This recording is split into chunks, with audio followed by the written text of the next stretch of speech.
How's it going, everyone? This is Guide to Everything. In today's video, let's talk about on how we can recalibrate our controller EasySMX X10.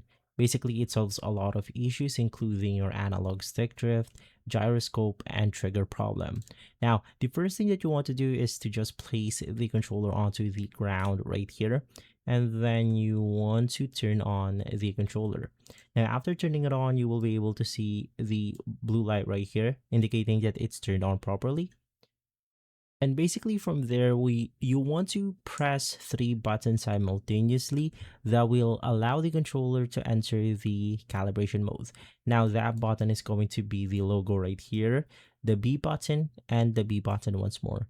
Now you want to press these 3 buttons simultaneously for around 5 to 10 seconds until you see a white flashing light appear right here, meaning that we have successfully entered the pairing, or I mean the calibration mode for the controller. Now, while you're at it, you then want to recalibrate your joystick. So you want to slowly turn your joystick for around 3 to 4 times. You want to do the same thing for the other one. And now to recalibrate your trigger, you want to press your trigger for at least 3 seconds. You want to make sure that you fully press them right here. And so the last thing that you want to do in order to recalibrate your gyroscope is to just place your controller onto a flat surface while it's on calibration mode. You want to place it there for around 5 seconds.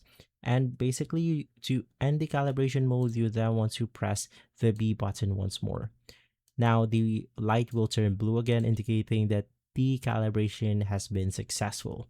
And so guys, if this video has been helpful, leave a like, subscribe, and follow Guide to Everything for more videos like this. Thanks for watching.